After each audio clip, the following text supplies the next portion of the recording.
afternoon, all of you. Today we will start our communication topic. So first of all, we will start from introduction. So the word communication is derived from Latin words communis, which means common.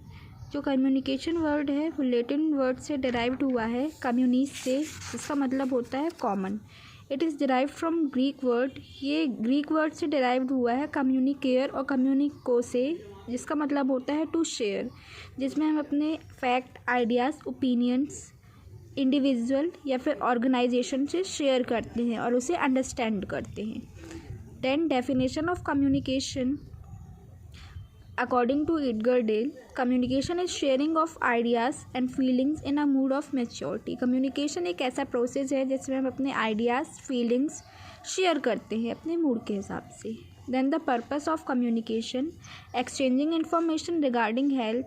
जो हम information exchange करते हैं regarding to health, maintenance of health record and receive correct reports. Health record को maintain करने के लिए और correct reports को रिसीव करने के लिए हम कम्युनिकेशन यूज़ करते हैं. Maintaining continuous public contact, public को कांटेक्ट में रखने के लिए हम कम्युनिकेशन करते हैं. पब्लिशिंग हेल्थ पॉलिसीज़ को पब्लिश करने के लिए. Activities and remove any rumours को रिमूव करने के लिए हम कम्युनिकेशन करते हैं. Then feedback, obtaining feedback from community और हेल्थ वर्कर्स से या फिर कम्युनिटीज़ से फीडबैक लेने के लिए हम कम्युनिकेशन करते हैं उनके साथ. Making health education effective, health education को इफेक्टिव बनाने के लिए हम कम्युनिकेशन करते हैं. Ensuring public participation in health program, हम पब्लिक को हेल्थ प्रोग्राम में पार्टिसिपेट करवाने के लिए कम्युनिकेशन यूज़ करते हैं. Encouraging cooperation, coordination, good personal relation among health worker के साथ गुड रिलेशन बनाने के लिए, कोऑर्डिनेशन करने के लिए, उनके साथ कोऑपरेट करने के लिए हम कम्युनिकेशन करते हैं उनके साथ. Then purpose of communication in nursing. अब नर्सिंग में क्या पर्पस है कम्युनिकेशन का? टू कलेक्ट असेसमेंट डाटा को कलेक्ट करने के लिए. टू इनिशिएट इंटरवेंशन को इनिशिएट करने के लिए. To evaluate outcome of intervention के आउटकम को एवेल्यूट करने के लिए. To initiate change which help in promoting health, कुछ भी चेंज लाने के लिए जो हेल्थ को प्रमोट कर सके. To take measuring for preventing legal problem associated with nursing practice. To analyse factor affecting the health team, analyse करने के लिए कि हेल्थ टीम में क्या फैक्टर अफेक्ट कर रहे हैं. सो नर्सिंग के लिए कम्युनिकेशन बहुत ज़्यादा इम्पॉर्टेंट है. कम्युनिकेशन की हेल्प से नर्स और क्लाइंट के बीच में बहुत अच्छा रिलेशन बन सकता है, नर्स और पेशेंट के बीच में. Now the levels of communication. तो 4 लेवल हैं कम्युनिकेशन के. The first level is conventional. Now conventional acquaintances. person communicates with stranger to have a casual acquaintances in the conventional level. इसमें क्या होता है, जब एक पर्सन जब स्ट्रेंजर से कम्युनिकेट करता है तो उसको बोल देते हैं कन्वेंशनल एक्वेंटेंसेस. ऐसे ही जैसे जो फर्स्ट एनकाउंटर रहता है बिटवीन नर्स एंड क्लाइंट, जो नर्स और क्लाइंट के बीच में जो फर्स्ट कम्युनिकेशन रहता है इम्पर्सनल रहता है, तो उसको बोल देते हैं कन्वेंशनल एक्वेंटेंसेस. बी पोलाइट, उसमें हमें पोलाइट रहना पड़ता है. टू फिल साइलेंस रहना पड़ता है. टू गेट एक्वेंटेड, और पेशेंट से रिलेटेड उसमें हमें इंफॉर्मेशन मिलती है. टू रिलीव टेंशन और स्ट्रेस रिलीफ होता है पेशेंट का कम्युनिकेट करने से. टू कन्वे इंसिडेंटल इन्फॉर्मेशन, और जो भी चीज़ हो वो हम इन्फॉर्म कर सकते हैं पेशेंट को. Now level 2 exploratory associate. तो सबसे पहले हमने क्या पढ़ा था, कन्वेंशनल एक्वेंटेंसेस, ये हमारा फर्स्ट लेवल था. अब हम सेकंड लेवल पर आते हैं, exploratory associate. Here the conversation is fact and problem oriented. अब यहाँ पर कैसा कन्वर्सेशन होता है, फैक्ट से रिलेटेड, और जो भी प्रॉब्लम ओरिएंटेड रहती है उससे रिलेटेड कन्वर्सेशन होता है. ये भी कन्वर्सेशन क्या होता है, इम्पर्सनल होता है, फर्स्ट लेवल के जैसी. रिलेशनशिप विद कलीग्स, जैसे हमारा रिलेशन हमारे कलीग्स के साथ होता है, हमारे नेबर्स के साथ होता है। Relation remains on this level for many years, ये इस लेवल में क्या होता है, जो रिलेशन होता है वो कई सालों तक रहता है। रिलेशन इज़ फ्रेंडली, रिलेशन क्या होता है, ये फ्रेंडली होता है but not open very well, लेकिन इसमें ज़्यादा ओपन रिलेशन नहीं रहता है, मतलब हम इसमें सेल्फ डिस्क्लोज नहीं रहते हैं। Example giving health teaching to public, जैसे हम हेल्थ टीचिंग से रिलेटेड पब्लिक में कम्युनिकेशन करते हैं। तो ये हमारा लेवल सेकंड हो चुका है। ये लेवल थर्ड है participate with friends. Friends talk with themselves, जैसे हम अपने फ्रेंड के साथ पार्टिसिपेट लेते हैं और उनसे मतलब अपनी बातें करते हैं। Group is involve in self disclose, इसमें क्या होता है, एक ग्रुप में हम एक दूसरे से कम्युनिकेशन करते हैं और ये सेल्फ डिस्क्लोज होता है। Here person express his own feeling, यहाँ पर क्या होता है, पर्सन अपनी खुद की फीलिंग डिस्क्राइब करता है, खुद के एक्सपीरियंस डिस्क्राइब करता है और खुद के आइडियाज़ डिस्क्राइब करता है एक दूसरे के साथ। Nurse client can reach to this level, nurse और क्लाइंट इस लेवल तक पहुँच सकते हैं अगर ये अच्छा अपना रेप्यूटेशन बढ़ाएं तो। देन आ जाता है लेवल 4 इंटरमेसी मतलब क्या होता है, closest friend. People reveal themselves but not expose themselves, यहाँ पर क्या होता है, पर्सन रिवील तो कर देता है लेकिन एक्सपोज नहीं कर पाता है। Intimately in a way that involve risk, intimately relationship are characterized by communication of feeling, यहाँ पर क्या होता है, डीपली एक दूसरे को अंडरस्टैंड करते हैं फ्रेंड्स और अपनी अपनी फीलिंग बताते हैं। एग्जाम्पल के लिए है, जब दो क्लोज फ्रेंड रहते हैं तो इनके बीच में जो भी कम्युनिकेशन होता है तो वो इंटरमेसी होता है। Now then process of communication. So सबसे पहले प्रोसेस ऑफ कम्युनिकेशन में क्या आ जाता है, सेंडर मीन्स जो मैसेज सेंड करता है। देन उसके बाद मैसेज आता है, मैसेज के बाद चैनल आता है, फिर रिसीवर आता है जो रिसीव कर रहा है मैसेज को, फिर रिसीवर जो फीडबैक देगा वो आएगा। फीडबैक किस उससे दे रहा है, अगर चैनल के उससे दे रहा है तो चैनल लाएगा और फिर वो चैनल कहाँ तक पहुँच पाएगा, सेंडर तक पहुँच पाएगा। तो ये साइकिल चलती रहती है। अब यहाँ पर मैसेज के बाद जो चैनल आया है और फीडबैक के बाद जो चैनल आया है, कभी कभी इसमें क्या हो जाता है, बैरियर आ जाता है, नॉइज़ आ जाती है, जिसके कारण हमें क्या गलत मैसेज मिलता है। तो इसके बाद फिर क्या आ जाता है, कंपोनेंट और एलिमेंट। अब इसमें कौन से कंपोनेंट और एलिमेंट है प्रोसेस ऑफ कम्युनिकेशन में, जैसे कि अपन ने अभी देखा था सेंडर है ना, ये सोर्स होता है कम्युनिकेशन का, सेंडर नहीं रहेगा तो फिर मैसेज कहाँ तक जा पाएगा। फिर रिसीवर जो ऑडियंस रहता है, फिर मैसेज जो कंटेंट रहता है, चैनल्स मीडियम रहता है, किस मीडियम से हमारा मैसेज पहुँच पाएगा। देन फीडबैक, क्या फीडबैक आएगा मैसेज से रिलेटेड में। देन उसके बाद आ जाता है principle of communication. Principle of communication क्या होता है कि communication should have conviction, strong belief. अगर हमारे बीच में कम्युनिकेशन होता है तो उसमें स्ट्रॉन्ग बिलीफ होना चाहिए। Should be appropriate to situation, appropriate एक सिचुएशन होनी चाहिए हमारी कम्युनिकेशन के दौरान। Should have objective and purpose, communication का कोई ना कोई ऑब्जेक्टिव होना चाहिए और पर्पस होना चाहिए। Should promote total achievement of purpose, अगर कोई पर्पस है तो उसमें हमें टोटल अचीवमेंट भी मिलनी चाहिए। Should represent personality and individuality of communication, इसमें कम्युनिकेशन के टाइम हम पर्सनैलिटी और इंडिविजुअलिटी दोनों को रिप्रेजेंट करते हैं। Should be oriented to the interest और नीड ऑफ द रिसीवर, इसमें उसका जो मैसेंजर है और सेंडर है, दोनों का क्या होना चाहिए, इंटरेस्ट होना चाहिए, और अगर रिसीवर को नीड है तो उसको भी इंटरेस्ट होना चाहिए। मतलब दोनों, जो मैसेज सेंड कर रहा है और जो फीडबैक जो रिसीवर जो मैसेज ले रहा है, दोनों का इंटरेस्ट होना चाहिए। Should B familiar and seek attention, इसमें क्या होना चाहिए, एक फैमिलियर होना चाहिए और अटेंशन होना चाहिए कम्युनिकेशन के टाइम।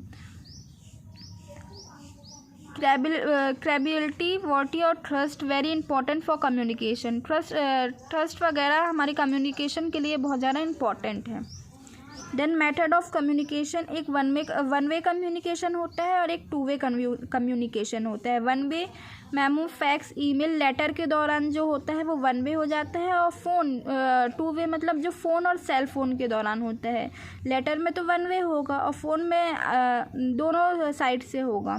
देन एक हो जाता है collaborative team meetings, decision making and group problem solving. Collaborative में ग्रुप आ जाता है, वन वे में सिर्फ एक पर्सन आएगा, टू वे में दो पर्सन आएंगे, और कोलैबोरेटिव में ग्रुप आ जाता है जो डिसीजन मेकिंग करते हैं, ग्रुप प्रॉब्लम सॉल्व करते हैं।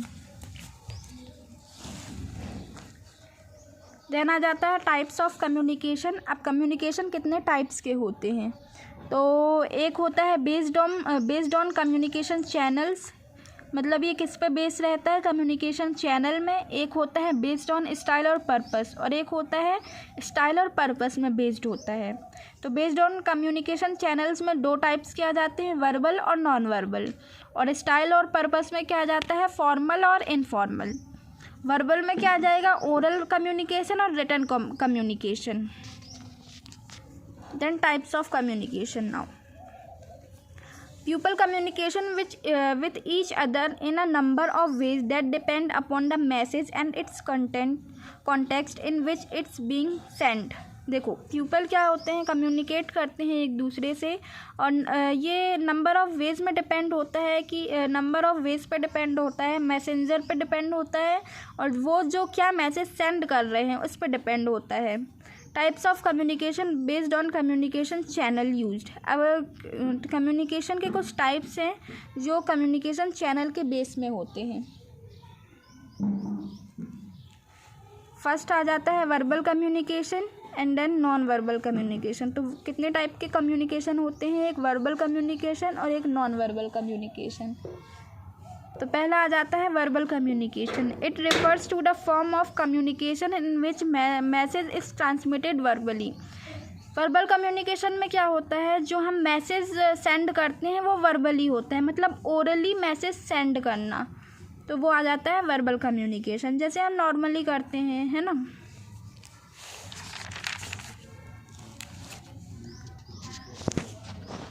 Communication is done by word of mouth. ये कम्युनिकेशन किससे होता है, जब हम माउथ से ओरली बोलते हैं, and a piece of writing, और पीस ऑफ रिटन लिखते हैं। In a verbal communication remember the case keep it short and simple. मतलब वर्बल कम्युनिकेशन में क्या होता है, एक कीप मतलब शॉर्ट में होता है और सिंपल वे में होता है। Then verbal communication is derived into. अब वर्बल कम्युनिकेशन भी दो टाइप्स में डिराइव किया गया है। फर्स्ट आ जाता है ओरल कम्युनिकेशन और सेकंड आ जाता है writing communication. Communication by word of mouth either spoken और रिटन। कम्युनिकेशन क्या होता है, माउथ से डिराइव्ड होता है, आइदर स्पोकन में और रिटन में। अब इसमें भी दो टाइप्स के मेथड आ जाते हैं, एक ट्रेडिशनल मेथड, एक पर्सुएटिव मेथड। सबसे पहले हम देखेंगे अब ओरल कम्युनिकेशन। ओरल कम्युनिकेशन में क्या होता है, the oral communication spoken word are used, it includes face to face. Oral communication में हम वर्ड्स यूज़ करते हैं और ये फेस टू फेस कम्युनिकेशन होता है, जैसे हम एक दूसरे से जब बात करते हैं, है ना, स्पीच देते हैं, जब हम टेलीफोन में बात करते हैं, videos, television, voice over internet, ये सब किस में आ जाता है, ओरल कम्युनिकेशन में। Communication is influenced by pitch, volume, speed. ये किससे इन्फ्लुएंस्ड हो सकता है, पिच से, वॉल्यूम से, कितनी स्पीड में हम बोल रहे हैं, कितनी क्लियरली हम स्पीक कर रहे हैं। देन एडवांटेजेस क्या होते हैं ओरल कम्युनिकेशन के, इट ब्रिंग्स क्विक फीडबैक, ये बहुत जल्दी फीडबैक लाता है। In a face to face conversation, reading facial expression, जब हम फेस टू फेस किसी से कम्युनिकेट करेंगे, किसी से बात करेंगे, तो हम उसका जल्दी फेशियल एक्सप्रेशन पहचान जाएंगे, उसकी बॉडी लैंग्वेज कैसी है वो पहचान जाएंगे, है ना। और he should trust what being said और नॉट, और हम ट्रस्ट कर सकते हैं उसके फेशियल एक्सप्रेशन को देखकर कि वो सच बोल रहा है या झूठ बोल रहा है। देन उसके डिसएडवांटेजेस क्या होते हैं, disadvantages, the face to face discussion user is unable to deeply think. अगर फेस टू फेस डिस्कशन होता है तो जो यूज़र होता है वो अच्छे से नहीं सोच पाता है, डीपली नहीं थिंक कर पाता है, मतलब वो उस पर बिलीव करे या ना करे, उसकी क्या फॉल्ट है क्या नहीं है। ठीक है, तो उसके बाद आ जाता है रिटन कम्युनिकेशन। अब रिटन कम्युनिकेशन में क्या होता है, रिटन सिंग्स और सिम्बॉल्स। अब रिटन कम्युनिकेशन में हम साइन और सिम्बॉल से कम्युनिकेट करते हैं, जैसे लेटर, रिपोर्ट, मेमोज वगैरह हो गए। In written communication message can be transmitted email, letter, report et cetera. इसमें क्या होता है, कम्युनिकेशन रिटन वे में होता है, जैसे हम रिपोर्ट और लेटर वगैरह जब लिखते हैं। Written communication is most common form of communication being is use business. ये मोस्ट कॉमन है जो बिजनेस में यूज़ होता है लेटर वगैरह लिखने के लिए। देन एडवांटेजेस क्या होते हैं रिटन कम्युनिकेशन के, message can B edited and revise. अब देखो रिटन कम्युनिकेशन में क्या हो सकता है, मैसेज एडिट भी हो सकता है और रिवाइज भी हो सकता है, लेकिन ओरल कम्युनिकेशन में तो ऐसा हो नहीं सकता। Written communication provide record and backup. Written communication क्या प्रोवाइड करता है, रिकॉर्ड प्रोवाइड करता है और बैकअप प्रोसेस भी प्रोवाइड करता है। A written message enables receive to fully understand it and send appropriate feedback. लेकिन इसमें क्या होता है, रिटन मैसेज में रिसीवर फुली अंडरस्टैंड नहीं हो पाता है और अप्रोप्रिएट जल्दी फीडबैक नहीं दे पाता है। देन डिसएडवांटेजेस क्या होते हैं, written communication doesn't being intent feedback as compare to word to mouth. Written communication बहुत जल्दी ही फीडबैक नहीं ला पाता है as compare to oral communication. A number of people struggles from written ability. और बहुत सारे पीपल्स रिटन एबिलिटी से स्ट्रगल करते हैं, जैसे कुछ लोग इलिटरेट होते हैं तो उनको समझ में नहीं आता है लेटर में किस लैंग्वेज में लिखा है। देन नॉन वर्बल कम्युनिकेशन क्या होता है, non verbal communication is sending और receiving of wordless message such as gesture, body. Non verbal communication में क्या होता है, कोई भी मैसेज सेंड करना या रिसीव करना ये वर्डलेस होता है, इसमें कोई वर्ड वगैरह नहीं होते हैं, such as gesture, body language, posture, tone of voice, facial expression is called non verbal communication. जैसे हम कुछ फेशियल एक्सप्रेशन देकर बोलते हैं, मतलब हम इसमें बोलते नहीं हैं और ना ही लिखते हैं, ये सिर्फ एक्सप्रेशन के दौरान समझा जा सकता है।